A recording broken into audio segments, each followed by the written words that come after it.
All right, greetings everybody, and welcome to week number one. That is right, week number one of your 7314 class, which is your reference class for this summer. As always, I'm your professor, Dr. J.S.K. Austin, and today what we are going to do is we are going to do a course overview. All of my check-in videos are optional. However, with this check-in video, with the course overview video especially, I do recommend that you all pay attention. I do recommend that you all watch this and pay attention because it is a video that will probably help the course in its entirety make more sense to you.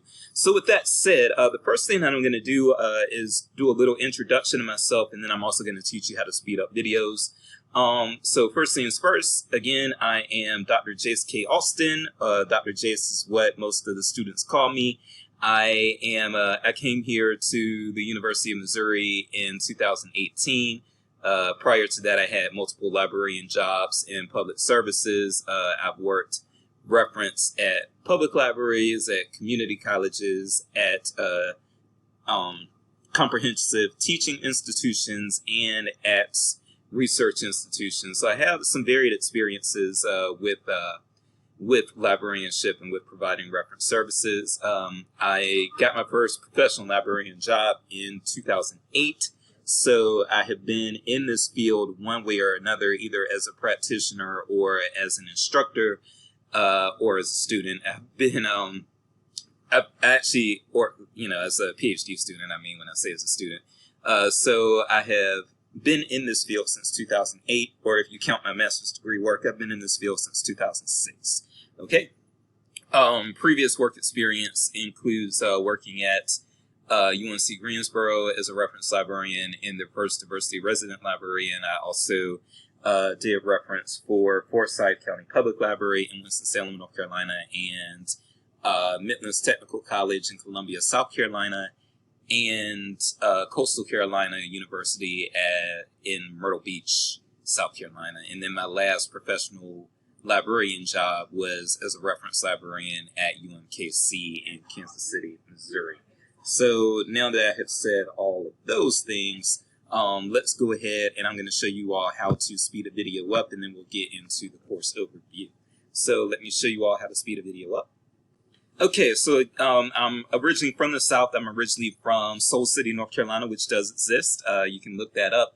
And as a rural Southerner, I talk very slowly. So one thing that I teach my students how to do in the first check-in video that I do each semester is I do show them how to speed a video up, because when you're listening to me, you are going to want to speed me up at least to a 1.5. And some people have even told me they can speed me up to the speed of 2 and still catch everything that I'm saying. So if you want to speed up a YouTube video, and I upload these in the YouTube because YouTube will auto caption them. If you want to speed it up, which you can do. At Duracell, we're obsessed with bringing a better battery to life. New Duracell with power boost ingredients helps this mobile spin longer. And the longer this mobile spins, the longer you have to snag a power nap.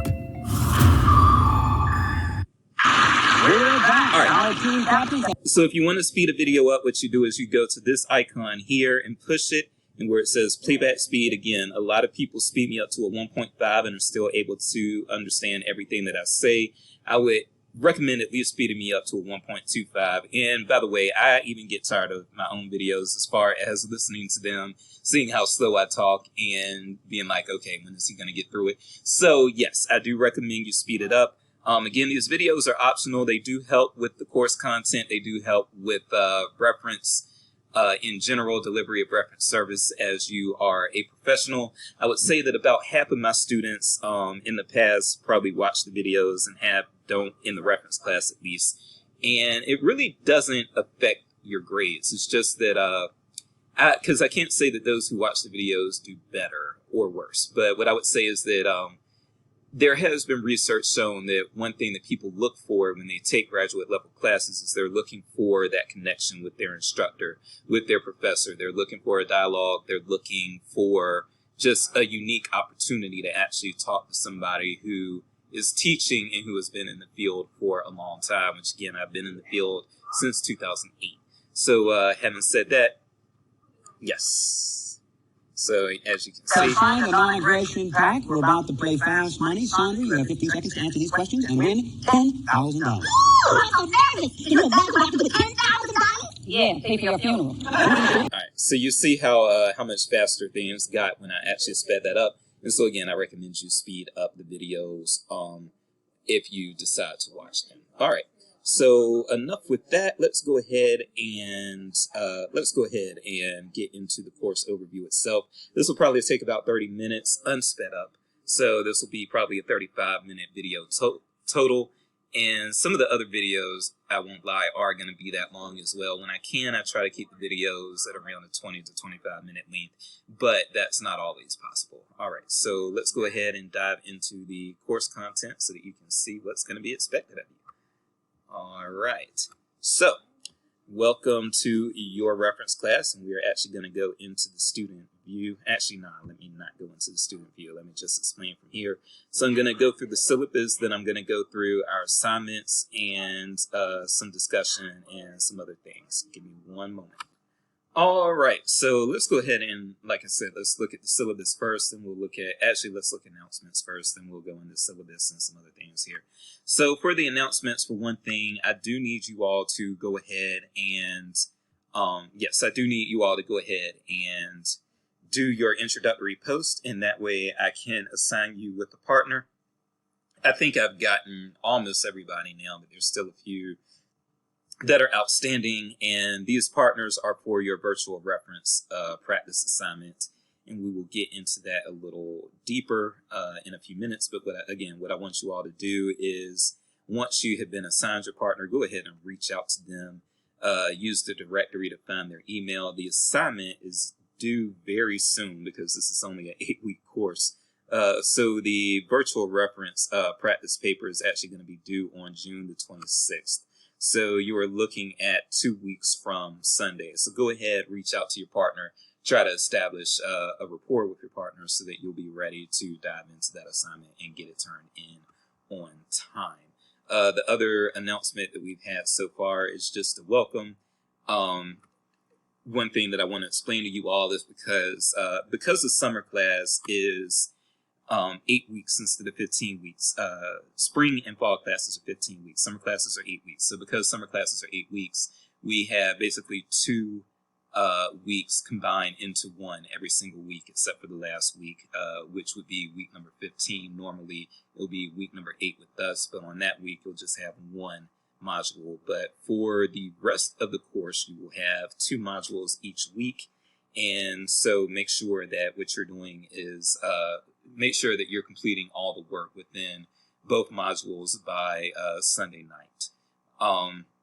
Read the syllabus, and I am going to go over the syllabus. If you haven't taken your syllabus quiz yet, please do so by June the 12th. And also, and this is important, even though each week you have 2 modules, there's only 1 discussion prompt each week. And that actually is something that holds true with the spring and fall iterations of this reference class as well. During the spring and fall, what we do is we have the During the spring and fall, what we have is just 7 total discussions, like we have during the summer. But during the spring and fall, they do those 7 discussions for the most part front loaded within the first 7 weeks of class. And then after that, they do one of their discussion boards in the last month and one of their discussion boards in the last week. All right, so you are getting the same amount of discussion prompts as the people who take the spring and fall iterations of the course. All right, so let's go ahead and go into the syllabus. All right, so again, I am Dr. Jace Alston, and you can reach me anytime at alstonj@missouri.edu. That's the best way to reach me is by email. I will do office hours by appointment, and then I do have a work phone number. But again, I don't recommend trying to reach me on the work phone number, but the work phone number is 816-235-1875. Again, if you need me, email is probably the best way to do it. The course overview, you can read that yourself just for the sake of time and for the sake of trying to keep this video at or under 40 minutes. I'm going to skip that. objectives and assignments. This actually is important. So when you're doing your e-portfolio, one thing that you're going to have to do is you're going to have to turn in assignments from your classes into your e-portfolio. You'll take your e-portfolio the last semester that you're in the program, but during that semester, what you'll have to do is submit assignments that you completed during the program that fit any of our SLOs, which are student learning outcomes. And the student learning outcome number 4, that's the one that deals mostly with users. And so a reference class deals with users, right? So most of the work that would be applicable to a e-portfolio is going to be work that you would fit under SLO 4, which would specifically be the Wikipedia edit assignment and the LibGuide. So you may want to save your Wikipedia edit assignment and your LibGuides so that you can turn those in for SLO 4. There's some debate as to whether or not the semester-long project can count as SLO 3. I say it does. Some of the other professors say it doesn't. You may want to go ahead and be ready to use something from 7301, or use a few things from 7301 or 7320, and then 7313 as well for your SLO number 3. So we have some specific course goals. Students, by the end of this course, students should be able to use tools that communicate information effectively to the public. The LibGuide assignment is the assessment assignment for that. Students will be aware of information-seeking habits, and they will be able to adapt their communication to meet the needs of the public. The Wikipedia edit assignment meets that competency. Students can use common online platforms to complete a thorough reference interview. That's what your virtual reference practice and report is going to be dealing with, and that's why you have these partner assignments. And then finally, students are going to be able to use and evaluate reference materials and find the answers to factual questions, and that is going to be covered in your semester-long project, which is already available now. I am going to update the semester-long project to reflect the summer due date, because currently it does have the spring due date on it. But aside from that, the questions are going to be the same, so you can go ahead and get started on that now. All right. When are assignments due? The syllabus quiz worth 5 points, and that at least half of you have already done. That's going to be due this coming Sunday night. The unassignment database assignment, which we'll talk about a little bit later in this video, that's going to be due a week from this Sunday. Your virtual reference practice and paper is going to be due on June the 26th. And by the way, for your essay style assignments, that means the virtual reference practice and the Wikipedia edit assignment. For those 2 assignments, you will need to use APA formatting. I have that here as well. Let me move myself. All essay style assignments must be completed using APA style. So that's the virtual reference practice and paper and the Wikipedia assignment. I will be checking APA style on those particular assignments. You can also do your APA style in your discussion board and your semester-long project, but I'm actually not going to be grading APA on those, but I will be grading your APA formatting on these 2 assignments here, so remember that. All right, the Wikipedia assignment is going to be due on July the 10th, Sunday, July the 10th. You do have discussions that are worth 14 total points. 2 points each for each 2 points for each discussion, 7 discussions. And the way that works, by the way, is that what you will do is you will get 1 point for each discussion board for your own original post, and then you will get 1 point for replying to at least one classmate. Okay, so in order to get both points each week for each discussion, you have to both do your own original post and you do need to reply to one of your classmates. Okay, the LibGuide is going to be due on July the 24th, so near the end of the semester, and then the semester-long project, which you should be working on starting this week probably and working on throughout the duration of the class. That is going to be due on July 29th. There will be no accepting of the semester-long project late, because I have to have the grades turned in like 2 days or 3 days after that's due. And so if you lollygag and don't get that done, then what's going to happen is I got to go ahead and get grades turned in, or else the university gets mad at me. And so with that said, what you'll basically end up doing is if you turn that particular assignment in late, then you're probably going to get a 0 or whatever partial credit you'll get for what you've already completed. We do have a textbook. The textbook is not optional, and I recommend that you keep this textbook. It's a lot better than the textbook I did for my reference class back in 2006, and it is Reference and Information Services in the 21st Century and Introduction, the 4th edition. I do want you all to have the 4th edition. If you can't get the 4th edition and you have to rely on the 3rd edition, whatever, but I do think that the 4th edition is what you should be striving to get. If there are additional readings, they should be available for free through MU's library databases or through the open web. If you do have a problem accessing a reading other than a book reading, and you're not able to get it because of a paywall or something, let me know and I'll replace it or drop it or what have you, okay? Because every now and then we do lose access to something that we did have access to. All right. To get to Mizzou's database listing, you can go to this link here. Also, Kimberly Muller, who is, well, for one thing, she's created a LibGuide for LIS, which you can find at this link. And let me make sure that link is still working. Yep. But Kim Muller, if you have questions with how the databases are used or other general reference questions, you can reach out to Kim, and she's very helpful and she's very knowledgeable and very easy to talk to. So just reach out to her if you need her. And it is good to actually reach out to her if you're taking a reference class, because she is a reference librarian and she does a very, very good job with that. So interacting with her may even teach you a little bit more about what your job is going to entail once you actually become a professional librarian. Technology requirements, yes, you do need to be able to use email, word processing, spreadsheets. You need to be able to do web searches, database searching. You won't need Zoom for this class, but you would normally need Zoom for the reference class, and you will need Zoom for some of your other courses. All right, the grading scale. If you get at least a 94, you will get an A. If you get an 83 to a 93, you got a B coming, a 71 to an 82, a C.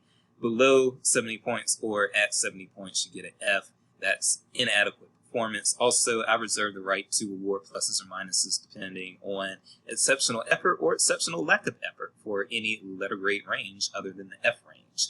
So if you, for those of you who get like 99s or 100s in the class, and I can tell that you've really put your effort into the discussion boards and what have you, you all will get A pluses. For those of you who technically got an A, but you had like lackluster discussion board prompts, you did just barely what it took to get an A on your assignments and so forth. If you operate like that, you may end up with an A minus, okay? So if you really want the pluses, make sure that you give exceptional effort. The weekly routine. It is recommended that you keep a regular routine with this class. You will have new readings, and by lecture, I do mean a check-in video each week. I will actually, some of this is kind of out of date now. I've kind of adjusted how things go. So your discussion boards are actually all already open, and you can go ahead and start working on those and make sure you get those in by Sunday night. You should plan on, in a regular semester in spring or fall, you would be likely to spend 3 hours per week in the class. However, in this case, because you have a 15-week course condensed into 8 weeks, you are actually probably going to spend more like 5 or 6 hours in the class doing stuff here. I will respond to emails again. Emails are the best way to get to me, and I will respond to emails within 72 hours. Late work policy, I'm actually kind of flexible with this, but for what it says here, I will accept late work with a 10% deduction each day of the 5 days, and it won't be accepted.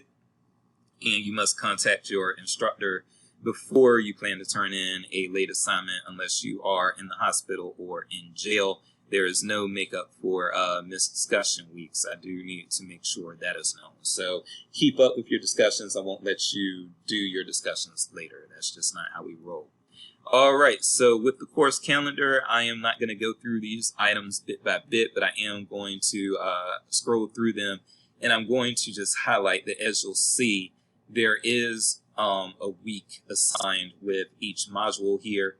So you'll see the dates that correspond to each module, and as you'll see, each week you will have 2 modules. So this first week you will have the week 1 and week 2 modules. So those will be, you need to complete those by midnight on June the 12th, which is this coming Sunday night.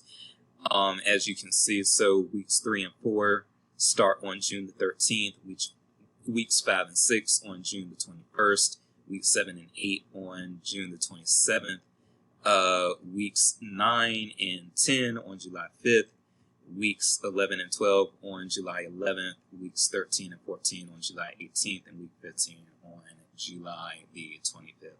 So that is how all of that works. If you do need any help, technical help, anything like that, call the help desk at area code 573-882-5000, or you can email the help desk at helpdesk@missouri.edu. Online class netiquette, this is something that's very important. Please remember that things can be taken in a different way in an online environment than what they were intended to, and a lot of times people can't read things like your tone and your facial expressions through your words, and so I would just be very careful about how you use humor and other things while you are in this class, and I have to abide by that as much as anyone. I like to use corny dad jokes and corny humor when I am teaching, but that is not the best practice here. Students with disabilities, and this is very, very important. If you have some sort of disability, whether it's physical, mental, emotional, whatever, please, please, please register with Disability Services. I'm handcuffed in how much I can accommodate you until you have actually registered with Disability Services. So please go ahead and do that, and then they will send me a message for how I need to proceed with accommodating you. But please do not suffer in silence. If you have a mental health condition, if you have a mood disorder or a personality disorder or whatever the case may be, please, please, please go ahead and register with Disability Services, and that will afford you probably some extra time to get things done, among other things. If you have physical disabilities, again, same deal. If they may provide a challenge to you completing work, please register with Disability Services, and they will help me help you. All right, and so that's pretty much it. And then there's a course summary there. So what we should look at next will probably be the assignments here. All right. And so when it comes to the assignments, you will not have, and this is also very important, you will not have sync sessions on Wednesday. I didn't request sync sessions on Wednesday, so I don't know why that came up in my Zoo. But we do sync sessions in the spring and fall. We do not do them in the summer. I do not bring my guest speakers back for the summer. I give them a break. So you will not have sync sessions, and you will not have grades dependent on sync sessions accordingly. Syllabus quiz. Again, a lot of you have already done that. That is worth 5 points. Do it by Sunday night. The reference interaction report, you won't even be able to see that. Likely it should be unpublished, and the reason is because I phased that out. The virtual reference practice and paper, let's look at that. That's going to be due on June the 26th. And basically what you're going to do, and you got a rubric here, so make sure you follow this rubric. But what you're going to do, essentially, the basics of it is you and your partner, you all are going to interact. So you're going to do a reference interaction. First, you'll do a reference interaction. Well, I shouldn't say first, but in one reference interaction, you're going to play the librarian. In the other reference interaction, you're going to play the library user, and you're going to need to use different.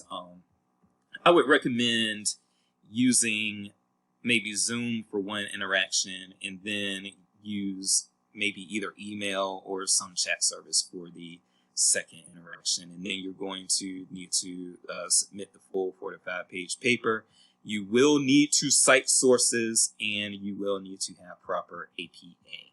All right, and then you'll get a little bit more information on exactly what you need to do here, and a rubric on how I'm going to assess you there.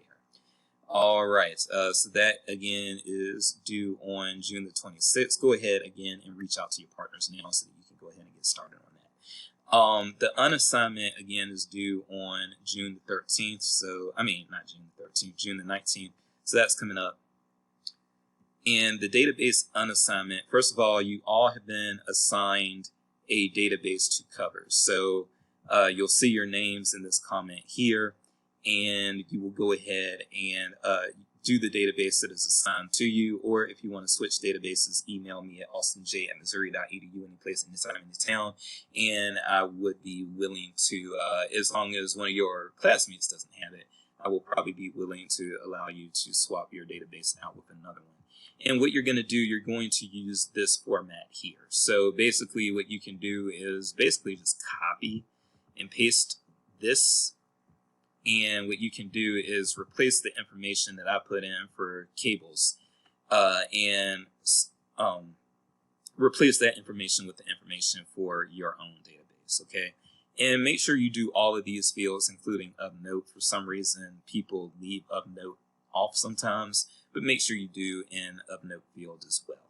And again, that's due on June the 19th. All of these databases should be accessible through Mizzou's library. If you have any problems, either contact myself or your librarian, Kimberly Muller. All right. For the first thing that we have aside from discussion boards, the first thing that we will have due in July will be on July the 10th, and that will be the Wikipedia edit assignment. The Wikipedia edit assignment is basically just that. You are going to edit a Wikipedia page. You can edit the Wikipedia page of your choice. So it doesn't have to be one that's scholarly. It doesn't have to be one that's from this articles needing additional references page. You can do the Wikipedia page of your choice. Make sure it's something that you're going to enjoy doing something with, a topic that you enjoy. It can be the town that you're from. It can be a band that you like, or a TV show that you like, a historical figure that you study, whatever the case may be. But just make sure it's something that you are interested in spending some time with. And you are going to edit that page. You are going to take before and after screenshots. You, again, will need to cite sources, and you will need to use proper APA. And again, this corresponds with Slope 4 for your ePortfolio, and you will have your rubric here. The LibGuide assignment. Okay, so the LibGuide assignment is going to be due again on July the 24th. And the LibGuide is a very involved assignment. Actually, I do need to change that. Give me one moment here. Pause.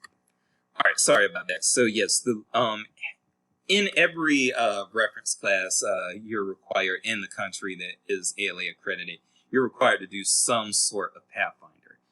My Pathfinder for my master's program actually just kind of sucked. It really did. We had to use dialogue, which nobody uses anymore. So it was just a chore and very tedious, but people are still making LibGuides every day. So this assignment is a little more relevant. I did update that, so now it does say summer 2022. I will create a folder. I will also send you all a message when I am creating the LibGuide logins. So when I send that message, go ahead and log in the LibApps and then just establish your profile for LibGuides. Okay, but I'm not going to do that quite yet. I might not do that until July. Then I'm definitely going to let you all get your feet wet in the class first before I send those LibApps login invitation emails. Okay. All right, and so there is a very long rubric with this one. The LibGuide assignment is a very detailed assignment. You are learning a new software program, so I know that can be very intimidating to a lot of people. Go ahead and try to stick that out. You are going to be learning new databases and new software throughout your entire librarian career, so you need to get used to and get comfortable with learning new technologies, okay? So that's going to be pretty much a thing for the LibGuide. And again, you can do your LibGuide on any topic that you want. I know there's language in here that says something about picking something scholarly. You don't have to do that. Just pick something that you are going to be interested in covering. And again, it can be something like a band that you like, or your hometown, or a TV show or movie that you like, whatever. Just enjoy it. Just try to enjoy this class. That's basically what I'm trying to say here. Also know that people rarely ever get perfect scores on the LibGuide assignment. So yes, it's worth 25 points, but the course is actually set up so that as long as you're doing well, very well elsewhere, you can miss like 3 or 4 points in the LibGuide assignment and still get an A in the class. You just need to make sure that your work is up to par everywhere else in order to do that, because you can miss a total of 6 points in the class and still get an A. Once you miss 7 points, that's when you get into B territory. So technically, you could even, as long as you're perfect elsewhere, technically you could actually lose 6 points on this assignment and still get an A for the class. But I don't recommend you do that. I recommend you go ahead and do the best you can. Most people get a 22 or a 23 out of 25 on the LibGuide assignment. So don't be a perfectionist. Know that you are learning, and the grade is to help you with your learning on the LibGuide assignment. All right. So again, that'll be due on July the 24th. And if you don't know what a LibGuide is, I will be explaining that a little more when I do an actual LibGuide check-in video, which I will be doing. So you'll find out then. Okay, let's go to the last thing for the assignments, which is going to be your semester-long project. Your semester-long project. All right. So with the semester-long project, there are about 68 questions total, of which you will answer 40. You will answer 40 questions, and each question is going to be a half point. So that will be 20 total points that the semester-long project is responsible for. The semester-long project will help you, trust me, it will help you with learning databases, learning what they do, and learning when to use what databases. It'll be due on July 29th at 11:59 p.m. And again, I am going to update this file in a bit. As you can see, it does say spring 2022. It's going to be the exact same set of questions for the final source exam / semester-long project, but I will alter this so that it says summer 2022, and I will also change the due date. In that way, my technical people who really notice details, they'll be kind of on one accord once I actually get that updated. Okay, so that is that. With discussions, again, outside of the unassignment, you do have 7 discussions that you'll have to do throughout the course of the semester. And with the discussions, I will reiterate, in order to get both points, you must post your own original posting and then respond to at least one classmate. Your original post is worth 1 point, and your response is worth 1 point. Additional posts and responses are welcome and may result in extra credit at my discretion. So you do have 7 prompts for discussion outside of the unassignment, and you will, I repeat, you will need to, again, I repeat, you will need to turn your discussions in on time. I do not allow people to make up the discussions. So that is pretty much that. Let's see what else I need to go over. Okay, yeah, so a few other things to be aware of. First of all, if you do have a question, you can also put your question in the questions, comments, and news discussion board area. If you want to discuss anything that is, we gotta check these. Why did they show up? So you can also, there is a free-for-all forum available, and you can put anything in the free-for-all forum as long as it's legal speech. Now, you can't put illegal speech in there.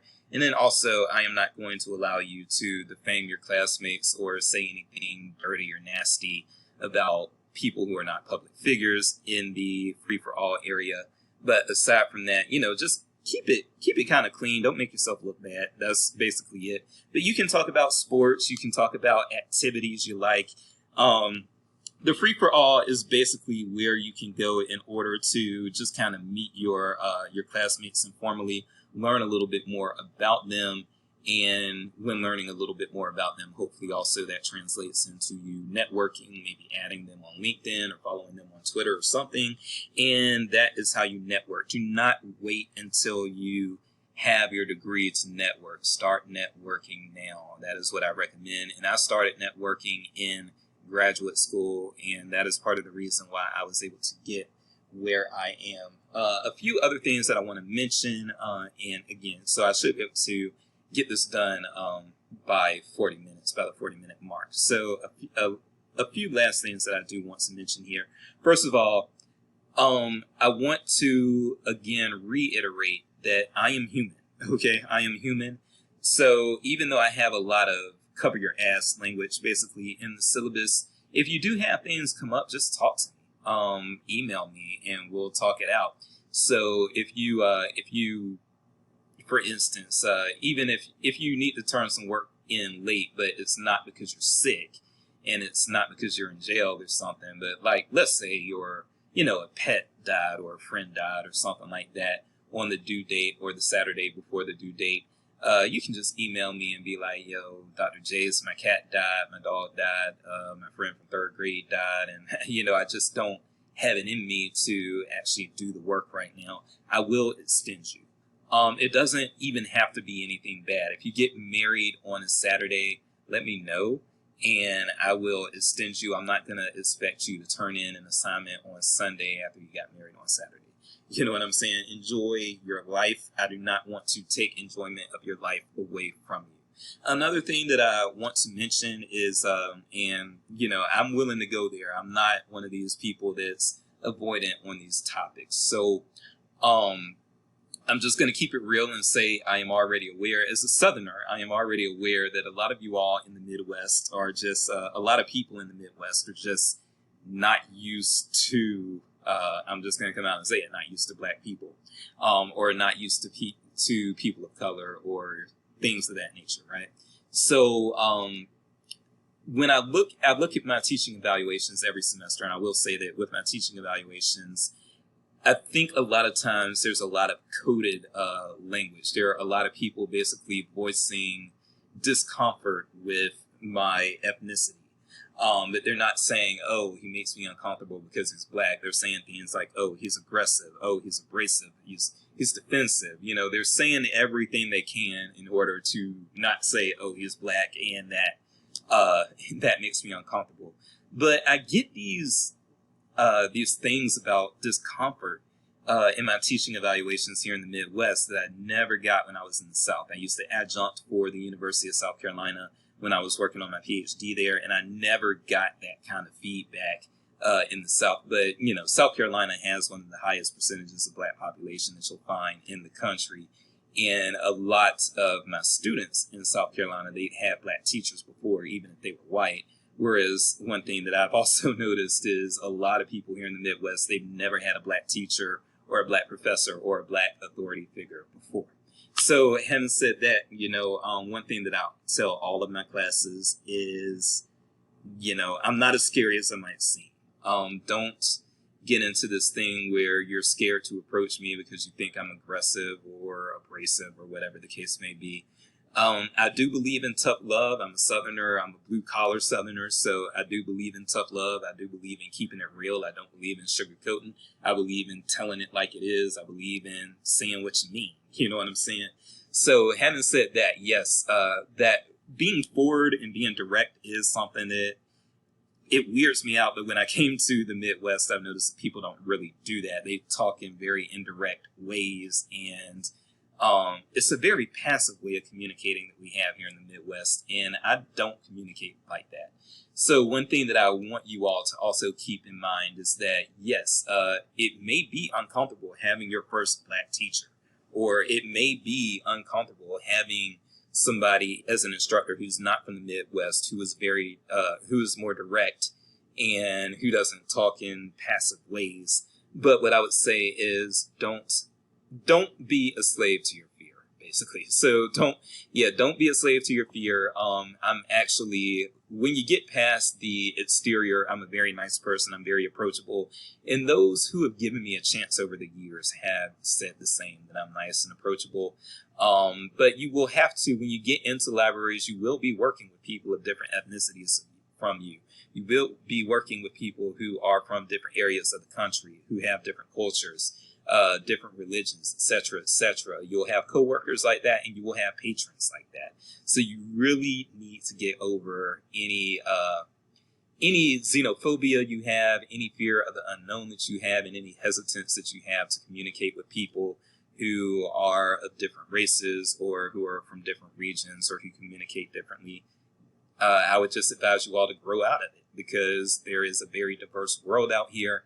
And you as a librarian, you're going to have to learn how to communicate and operate in that diverse world. So with that said, we are at that 40-minute mark, and I am going to leave it there. I am Dr. Jace, peace and grace, and we'll see you next week for a check-in video about APA. Later.